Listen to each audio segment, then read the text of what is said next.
Yeah. So whenever we are talking about process management, ultimately, so need comes over there in respect of like how the exact scenario would be implemented. Correct.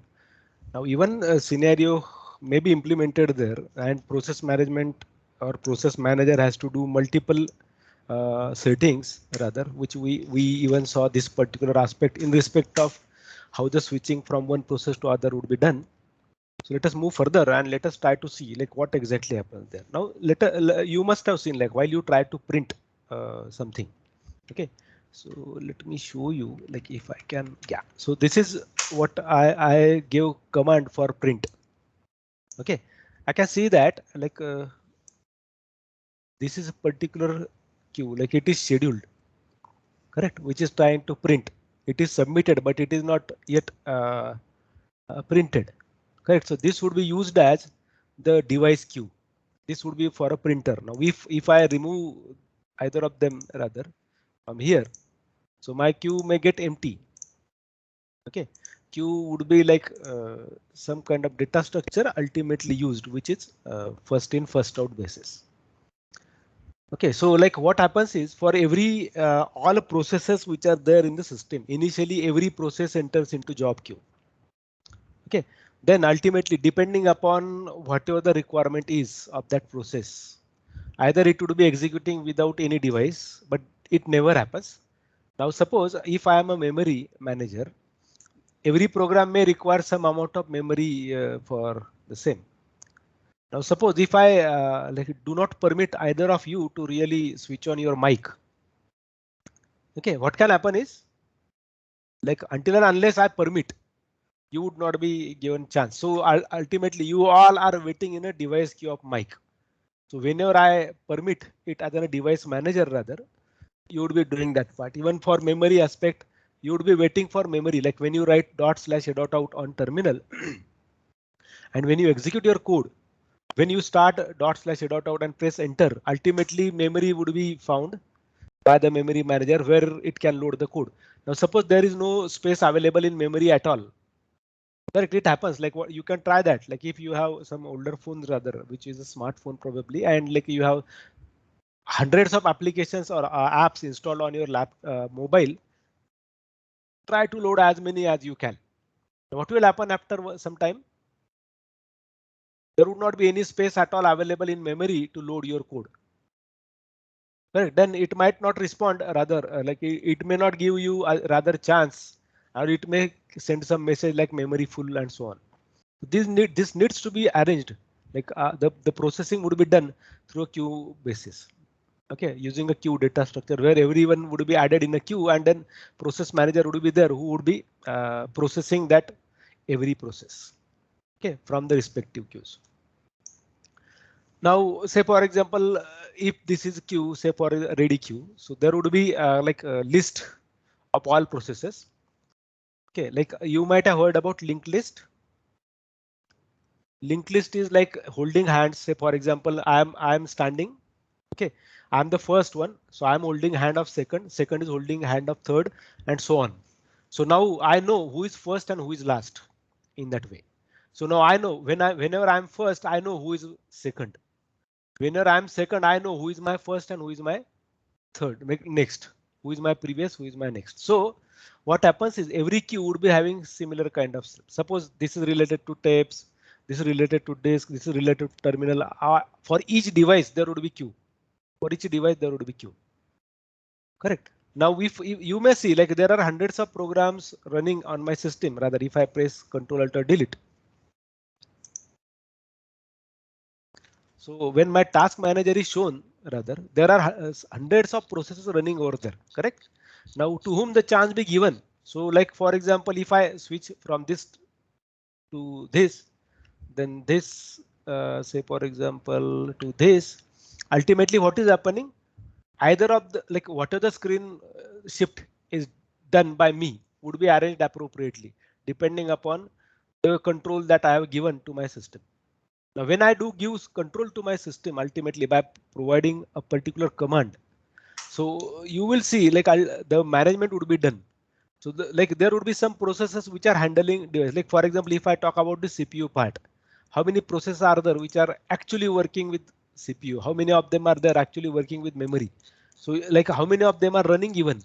Correct. So like their execution status definitely could be shown here. Like if I really wish to see more details about this, say for example, if I talk about the services, I can know status of each service which is running and which is like these are the services which are not running, though they are stopped. Okay, they worked out some task and they were not expected to continue the execution. So I can see that their status is changed and some of the processes are running. Now when I say running, they might be waiting for some action to be taken appropriately. Correct. So you can say suspended, running, suspended. So they might be waiting for some kind of input from the system. Correct. So you can see like it would be arranged appropriately. In nextly, like when I do talk about, say for example, let me go to my screen.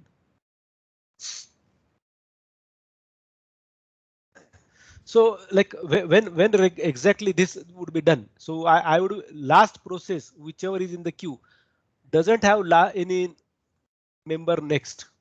Okay, so the processing would be done on first come first serve basis, FCFS basis. Okay, and whenever a process is done, like so what can happen? It is a ready queue. When it gets, it requires some hardware request. So suppose it requires, say for example, terminal. So what will happen? Suppose this PCB7 example case would be removed from here and would be added over here. Okay, for this like in this list, and now this last, which is null, for example, would be added at the next. So this would be kind of linked list data structure that some of you might have heard, and some of you definitely would be working around that linked list data structure as well as queue data structure in your respective data structure course. Okay, and if you see that is the reason why you are taught data structures rather, because every other program would be making use of particularly either of the data structure according to the need. Now how it works?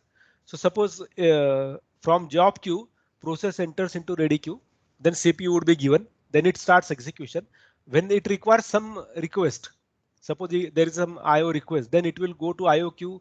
Then if IO is fulfilled again, it would be going back to ready queue, and then appropriately CPU would be allocated. So this would be done with, like example here, I added 4 different things. Suppose I have given you time, and if you are not asking your question within that time, I will move to next. Correct. So there would be time slice given. So if it is expired, then again it would be going into ready queue. Similarly, for like you must have seen, I gave suppose I give a control P command. Let me give this. Suppose I give control P command, and if I fire this thing, correct. So let us go to printer here. So you will see that it says I'm adding. Spooling means I'm adding into the queue, spooler queue.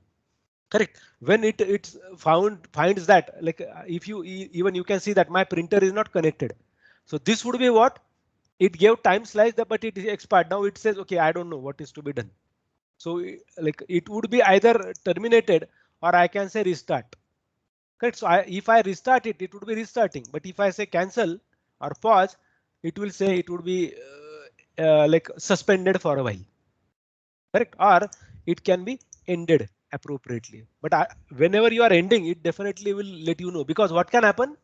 Suppose like I have given 23 pages for print, and if my printer is working, and suddenly in between, after 2 pages are printed, I fire this cancel command.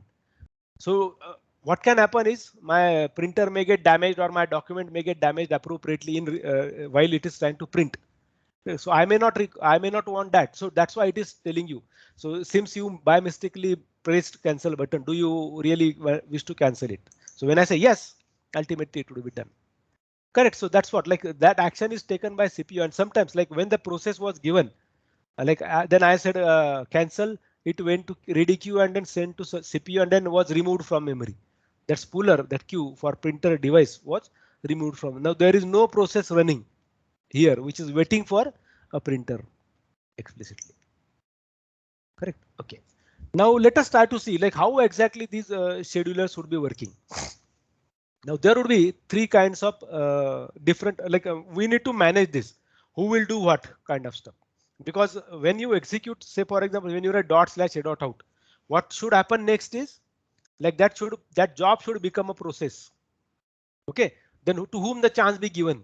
Because hundreds of users might be there which are connected to the system, may fire say connect command. How the chance should be given? So there would be a long-term scheduler, which also is called a job schedule. What it does, it selects which processes should be brought into ready queue. Like while you might have visited to few temples or some say monuments probably where there is a queue. What they do, they permit you entering inside depending upon batch by batch. Say for example, hundreds are permitted to move to next level kind of. So that would be kind of what we can say as a long-term schedule. And this would be invoked very frequently depending upon definitely the control might be decided. Sometimes it could be very slow depending upon the movement, like the processing done on the queue, ready queue. If they are entering into ready queue and if they are not given further schedule CPU, they would be waiting over there only in ready queue. Correct. Then like if their time lapses, then again they should be back to job and then so on. They should be back to job queue. So this will define like degree of multi-programming, how many programs are permitted. So long, it is responsibility of long-term scheduler to control degree of multi-programming. There is something called a short-term scheduler. Now see, we have from job scheduler, we brought them into ready queue. Now from ready queue, we should allocate CPU like what we saw in the previous diagram. Correct. Now when whatever the program which is responsible to bring from ready queue to CPU would be called as short-term scheduler. And this would be selecting which processes should be executed next. Yeah, somebody is asking question. Any question? Any query, please? No? Okay. Yeah, again, this would be very frequently used. Now, when like if I compare long-term scheduler and short-term scheduler, processing speed of short-term scheduler will be very fast. Correct. Now, what happens is suppose you started giving the CPU. Suddenly it requires some task to be completed. So what should happen now? When it is in memory, it should be moved back to either of this depending upon the request given.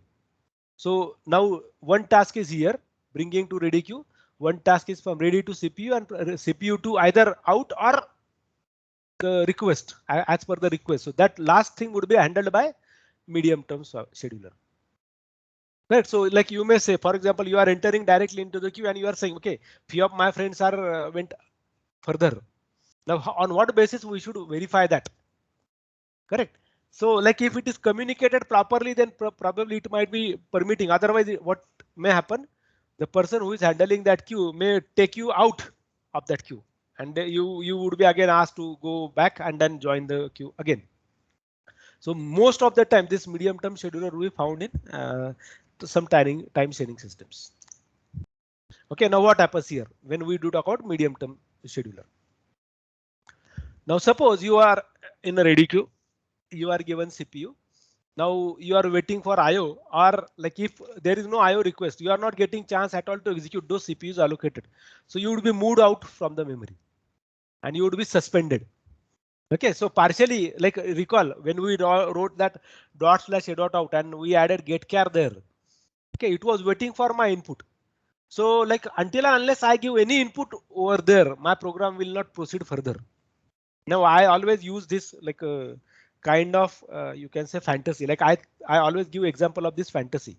Now suppose you gave a scanf statement or you added getchar and now you are not responding at all to your system. Now think of this like system is waiting for you along. After some time system may get fed up and what system may thrash you. Correct. No, this is my fantasy rather. Once definitely it is going to happen. Like the system may slap you directly. Like, see, boss, I'm waiting for your input and you are not responding at all. What should I do? Kind of stuff.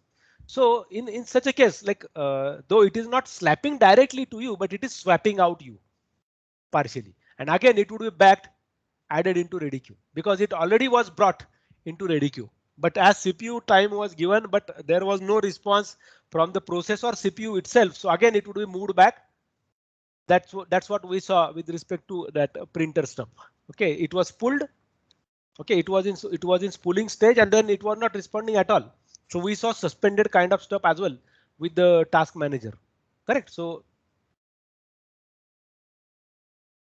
when we talked about this suspended aspect, these processes were in ready queue, were given the CPU, but then they got suspended due to some reason. We don't know what that reason probably is, but they would be partially swapped out.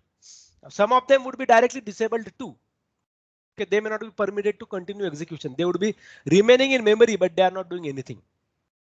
Like for example, now suppose you wake up around 7:30 and because you know that at 9 my session is. Now surprising what had happened, like you woke up late and then your mother also served you the breakfast dish and at the same time you have a lecture. Now think of what will you do? Even you can compare that stuff with me too. Okay, I could not wake up early, say for a while, and like my wife served me the dish. Now what should I do? Whether should I eat or whether should I give? I need to decide the priority.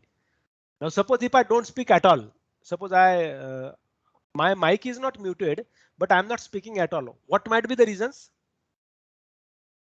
Either I might not be speaking at all, or I'm not able to get control completely of the audio plug, or I may not be able to plug at all my device. Let me tell you, like I'm removing my. Let us do this by switching on. Okay. By the way, like my camera would be having mic, fine. So it may read my voice too. Correct. But ultimately, you will see like I'm using particularly this headphone. Correct. Like which is connected probably with this particular cable. Correct. Now suppose if I remove this cable. Now ultimately, I don't know now. Are you able to hear me? Correct. Are you able to hear me? Yes, sir. Yes, sir. Yes, sir. Probably you might have something, but as I was using headphone, there was no say probably like or there is no say speaker with my system, so I may not be I might not be able to hear what exactly you said over there. Right, so this would be automatically handled because what I did was I partially like my voice hasn't reached at all towards your end probably, or it might have reached, but it used some different mechanism rather to reach towards your end. Correct. So this would be task of this medium term scheduler. Okay, and this is what we heard or talked about. So process creation, what happens there? Parent process creates children process, which in turn create other process, forming a tree of processes. That's what we saw. Execution would be parent and child will execute concurrently. Parent will wait until children terminate. Now, whenever parent creates a child, address space is repeated. It is at initial level, it is duplicate. Recall we had dot slash a dot out, dot slash a dot out. Then we replace that dot slash a dot out by other program by writing exec CVE. Correct. Then we load that program into child. So now I can see that earlier it was dot slash a dot out, dot slash a dot out. Now it suddenly became dot slash a dot out and some other program name because I executed the other program over there in the same address space. Fine. So I can see that somewhat typical like Solaris tree would be somewhat will look like this. Okay, init, page out, flush, and so on. Okay, this would be for Solaris systems rather. This is for Linux, like PID1 and PID2. So like PID 3. Okay, so like there could be this initialization would be having its own copies. Like for example, it created init. Init created say multiple say 10 children's. So first init version was applied with the exec, and now it is say that it would be executing this text terminal. So you can try that if you have Linux laptop. Press Ctrl Alt and F1. Your GUI would be stopped completely. You can try this. And if you want to go back to GUI, you press Ctrl Alt F7 or F8. You would be taken back to your GUI again. Okay, maybe you can try it later. So that was a get TTY terminal. So when you switch on to that terminal, it will execute this login, which let me see if I can show you rather on Linux machine. I will use this other camera to introduce that part to you. Let us wait. How it works.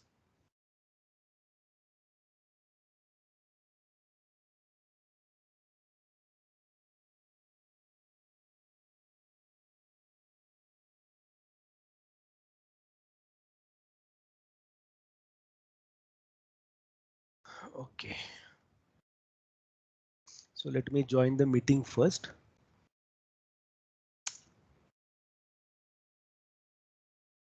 Okay, OSPUCSD. I'm joining from my other machine rather. Okay, and now let me show you the UI because like while I move to text terminal rather, I may not be able to access, say for example, my Linux machine directly. Yeah. So I'm hoping that you might see in a reverse way rather, but you are able to see something. Probably correct. I'm holding this like that. Fine. This is my Linux terminal. Now what I'm doing is I'm pressing Control Alt F1. So like what happens is like this would be taking me to say GUI. Suppose let me press Control Alt function F2. Depending upon the laptop, you can have different options. So Control Alt function. Okay, let me try this. I'm showing you this that I'm pressing few buttons over there. Yeah. So when I pressed it, you may see that there is TT like it is shown in reverse probably, but you should see like there is a login. Correct. Now let me try writing my username there. So I added my username. This is a completely text terminal, which is available with Linux. So if I log in there, you will see my shell prompt is shown. I cannot increase font size of this, by the way, because this is completely a text terminal. So if I go back to my UI, GUI probably. Let us see whether are we able to see that TTY. Okay, let me share the screen from here now. Okay, I'm sharing my Linux machine and I wish to show you like the EJH pipe lace. So we want to see that get TTY now. Okay, somewhere we should get it.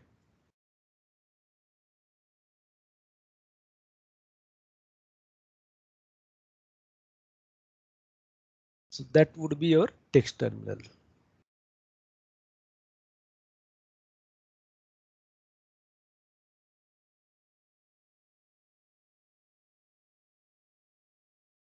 This is for our GUI. Yeah. Okay. By the way, it is like this. So you can see that there is TTY 6, TTY 4, TTY 5. So if I press again, now this is TTY 6. Okay, this is TTY 6. Now if I go back to my GUI, if I write here, okay, let me first show that part to you. So depending upon your machine, there could be different settings. So Control Alt and then function key. Okay, so let us see like what it is showing. Now there is nothing with TTY 6. Can you see this? There is nothing with TTY 6, correct? See get TTY, we don't have anything. Now if I press, if I go to that get TTY 6 rather. Yeah, this is get TTY 6. So let me write there my username. NITIN. And I press a password. So my machine got logged in now. Okay, I can see that my machine got logged in. Now if I go back to my terminal Windows or rather my GUI. Okay. Now if I fire, like you may see earlier, TTY 6 is not having anything over there. What will happen is this get TTY was fired by your earlier process. Okay, which was, let us see which is the parent for this process. So that process was fired by system D. Okay, that get TTY. So if I go below and if I see that get B get TY, A get TY. So let me fire now this again. Now you will see that with terminal 6 would be removed from there.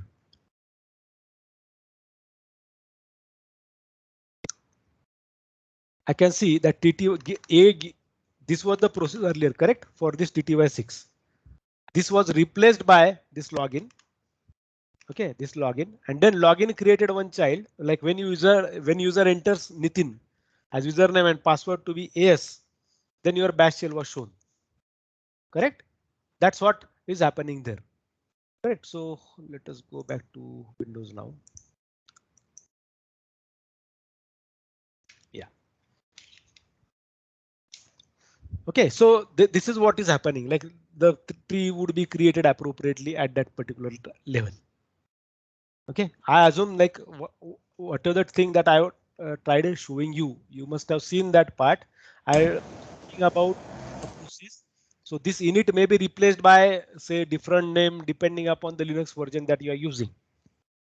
Okay, but this is generally typically like a structure added there. Fine. So what we saw the tree perspective like this on Linux. Correct? When we fire this ps-ejh command. Okay, you have to remember that. Like I have seen that people, students do send me some messages like, sir, this command is not working and so on. So whenever you are writing this dash aspects, like the switches, make sure that there is a space before that dash. Rather people do what ps-ejh, then they say, sir, command is not working. So you need to understand basic shell commands over there for your particular say OS. Okay, yeah, somebody unmuted. Is there any question, please? Yes, please. Any question? Okay. So let me move next. Like suppose my process gets terminated, then what happens? Okay, when my child, suppose let us assume there is a parent-child relationship added there. So suppose process executes last statement, ask operating system to exit. Like recall we talked about exit system call. Correct? Like when you write exit 0, most of you must have written that. Na exit 0, I showed you that part earlier too in the previous session. Like when you write exit 0, what exactly you tell? You do send data from child to parent, okay, via this wait system call. And all process resources which are given. Suppose I give chance to say, for example, one of you rather to speak. Say I say, Durga, please unmute yourself and then start speaking. So when I asked her, and then suddenly I am saying, Durga, please stop. Yes, sir. When, yeah, when she stops, Oh, okay, good. ultimately what I did was when she unmutes herself again back, what will happen? I have taken back all her resources. That's what I may be doing as a process manager.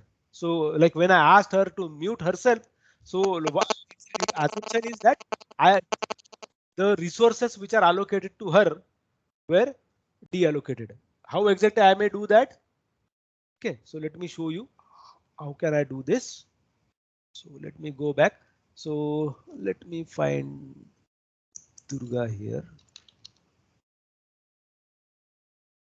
Durga is somewhere.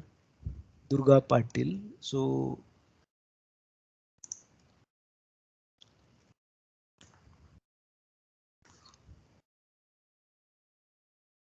yeah, suppose if I permit her talking.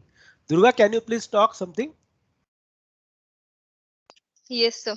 You can tell your name probably. I don't mind. My name is Durga Patil. You go on. You speak something. I'm Yeah, is my country. Go on. I'm in MCA. Now what I did was I suddenly muted her. She must be speaking something, but I muted her. That means what I did was like when I terminated that process, all the resources were deallocated by from her.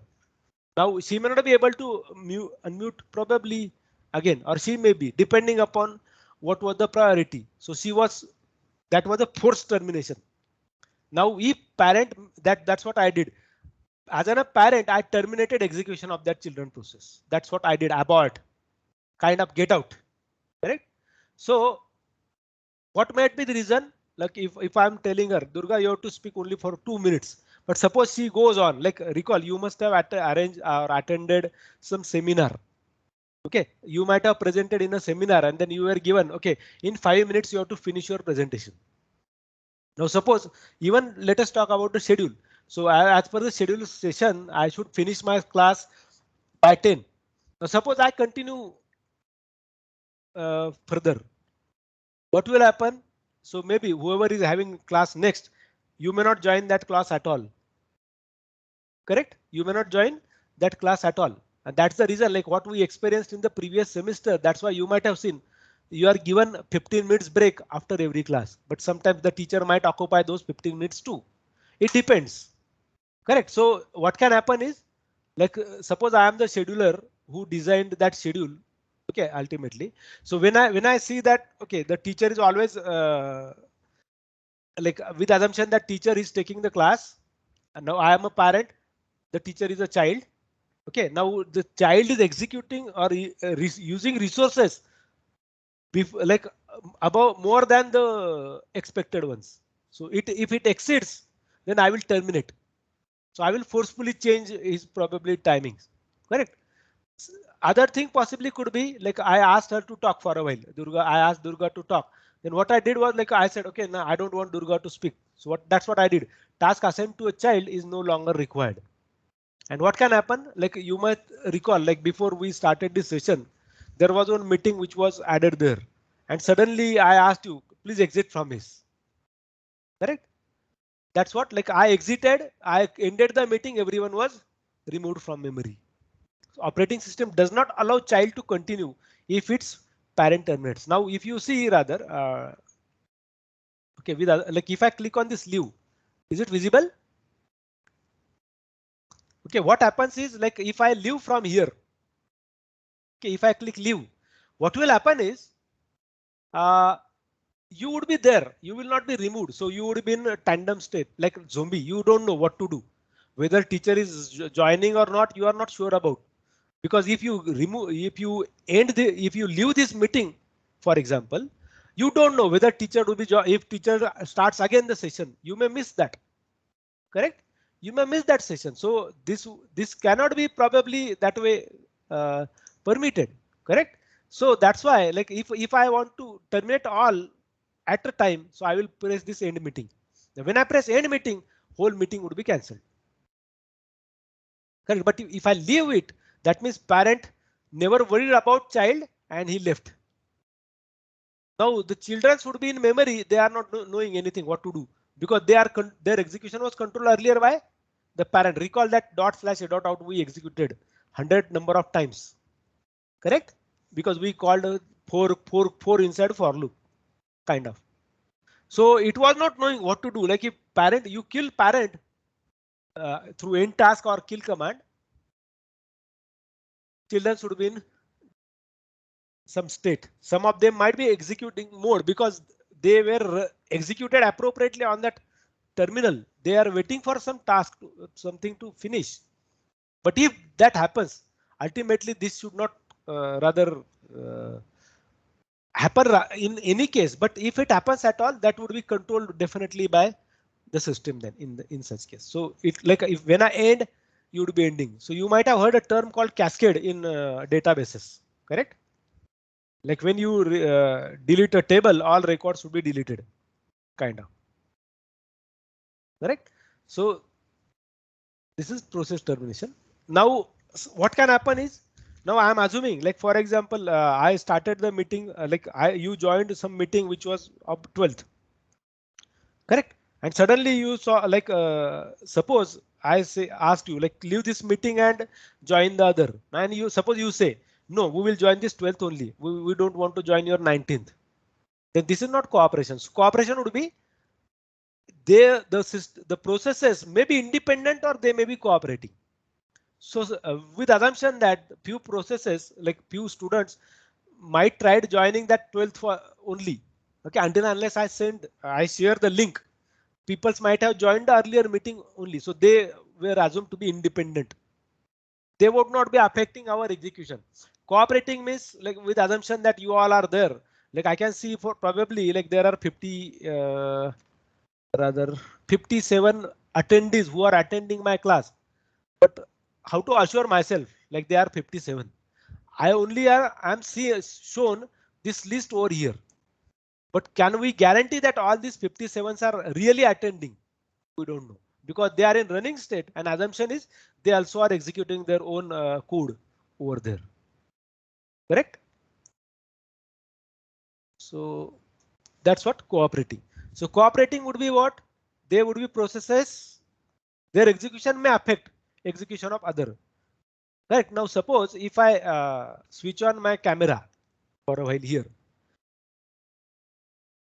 So when I switched on my camera, ultimately you will see that some picture is shown. So it is shared by us, correct? Shared by all of us. So it is affecting your screen too. Correct. Now if I change, probably if I stop presenting and suddenly what I do is I'm making some changes in my system.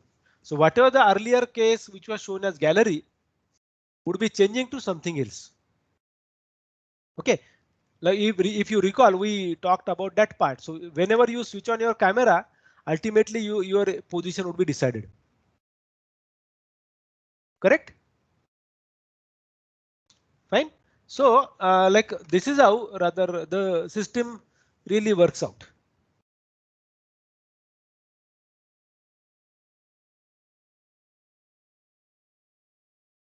Okay. So there could be different advantages of process cooperation. So like information sharing, I'm assuming that whenever your class is done, if somebody is having a problem and if she or he is not comfortable asking that problem to me, you might be discussing altogether. That's what cooperation is. Okay, even to speed up the computation, it might be required. Now suppose I am asking, have you understood? And suppose nobody responds to me for next 15 minutes. Now what should I do? So I assume that, okay, when you are not responding, I'm assuming that, okay, you have understood that particular topic ultimately. Okay. Now what happens there whenever there is a process sharing or the cooperation is done among process by sharing? Now let us say if I permit the screen, like recall, I gave you example of that screen share, okay, or giving control to the user. Okay, let me do that one more time. Now when I give control of the process to one of the user, for example, if I give to Tanmay, now Tanmay would be using my screen, correct? That means we are permitting him access. So we gave access. That's why he was able to use my screen particularly. Now, like it is understanding between me and him that okay, he will not press any click. Now suppose he clicks, what will happen? He clicks the button or he moves to next slide. What will happen is like control, like when the control was given, suppose if he clicks it and then control is passed to next, this would be decided by me at that particular time span, when to permit, when not to permit. So writing must be mutually exclusive. Like when we are moving our mouse pointers, you might be seeing Tanmay is moving the mouse pointer and I also am moving mouse pointer. Suppose it is kind of cat and mice, Tom and Jerry kind of stuff. You catch me kind of. So like this would be permitted till I permit him access of the shared device. Now what can happen is like it may be confusing you, like who is really suppose now Tanmay unmute yourself and you also start speaking like while I'm speaking. Okay, now consider this scenario. Okay, no, don't click anything. You start speaking. Speak something, unmute yourself and speak something. Don't move mouse pointer. Yeah. So when I'm speaking something and suddenly suppose Tanmay also starts. Tanmay, can you hear me?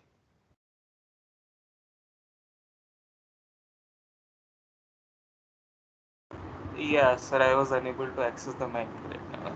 Okay. Let me try doing that for you. Or I will try to see like if I can permit access to someone else. Yeah. Ankush? Yes, sir. Yeah. Now Ankush starts speaking something. I also am speaking. Now see, we are not cooperating each other. Huh? We are trying to see that like what problem it can create. Ankush, you speak anything. I am speaking something. Okay, which might be related to course. Now everyone is expected only listen this. Don't consider this as a part of what we are discussing. So I am speaking something. You are speaking something. You are recording this meeting. Be sure let Modularity, everyone know that they convenience, are being you are recorded. recording, Privacy you are policy. being recording, Correct. Now see, disable you must camera. have seen while he started speaking, some of you might not be able to hear what he spoke or what I spoke, depending upon the voice level. Okay. Or what are the controls which are there? What happened was like we tried working with a global parameter. We tried writing there, and some of you got kind of segmentation fault. We are not able to hear at all what is happening at that side. Correct? So this may confuse, and then your cooperation may not work at all. So that's why it is understanding between the cooperating processes that okay, whenever I am having control of something, you are not supposed to take that control. Now, most of the times this cooperation would be like with the children at home. Like suppose you are interested in watching television. Okay, and there are 4 or 5 members who also are interested in watching television, but everyone's choice is different. So what happens is sometimes the controller of your house decides who should have control of that remote control at what time. Correct. Now that control was decided by the process. Now suppose it is told to you like at 9, like that sometimes I need to do that. Okay, whenever there is a cricket match, so my elder son might wishes every time to watch that cricket match. And if you ask me, I would be interested in watching, say for example, football match, and my younger child is interested always to say watch some other program. Now, how exactly this process can be controlled? Because we are having common one remote. Now you may say have 3 remotes, or better have 3 televisions separately. You cannot have copies like this in reality. Right? Purchasing 3 televisions would be really difficult. You cannot go on doing this because if your number of family members are increasing, say 20, are you going to purchase 20? Correct. So this needs to be taken this needs to be taken at some particular level. Whenever we are trying to share something, sharing should be done in a proper manner so that there would not be some inconsistency happening over there. So let us try to understand one problem called producer and consumer. Now, whatever I'm speaking, you are trying to hear everything. Now, suppose due to some internet connectivity, you lost my audio. Okay, either because of your headphone or because call came in between. Some other call came in between. It may not reach at all. Like for example, let me take this example. A print program produces a character that needs to be printed on the printer. Now, suppose in between something happens. That's what producer consumer is. Okay, so best example possibly could be, let us talk about, we need to have a buffer to hold items that are produced, which could be consumed later. Now one area possibly could be what? Unbounded. This is infinite buffer. Buffer, I mean to say an array where I'm going to place, like suppose whatever is produced would be kept in that buffer and you have to consume.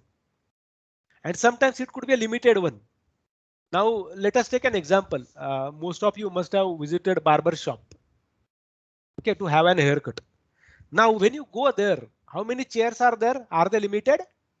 Yes, they are limited. Though there are say 10 barbers available inside, but there would be 10 chairs which are operated. That is like you have that much only. You don't have space at all to stand outside. Like in ATM, you must have seen ATM, like ATM size is very small so that it should have only one person inside. But sometimes what happens is there are 3-4 people inside depending upon the situation. Now there would be some limit of that room, how many people can be there inside.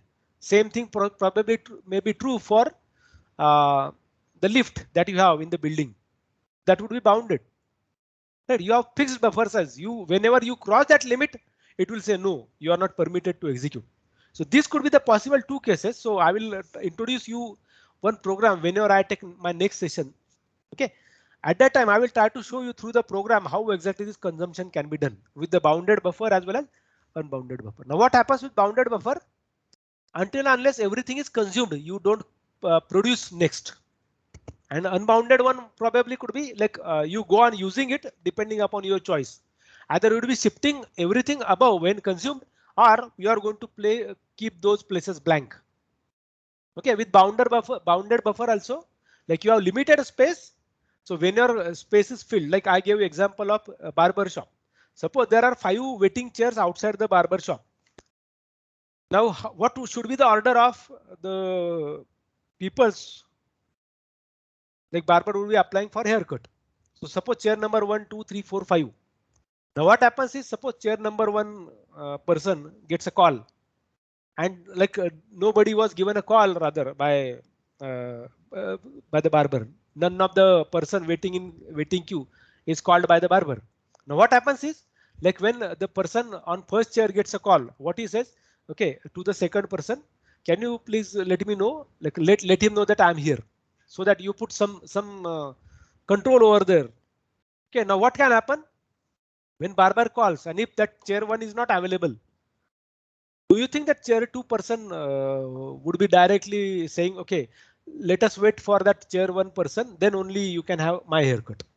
So there could be one idea, like everyone may get shifted 2 to 1, 3 to 2, 4 to 3, and so on, or he will directly pick second. Whoever is available that time would be served, kind of stuff. Okay, so there could be multiple issues with this bounded and unbounded buffer scenarios. Okay, so I expect you people to write some code about which I will be adding a few instructions at later point of time. Okay, so we need to understand this. A producer process will produce information that is to be consumed by a consumer process. At any time, producer activity may create some data. At any time, consumer activity may want to accept some data. The data should be saved in a buffer until they are needed. If the buffer is finite, we want a producer to block if its new data would overflow the buffer. And we also want a consumer to block if there is no data available when it wants them.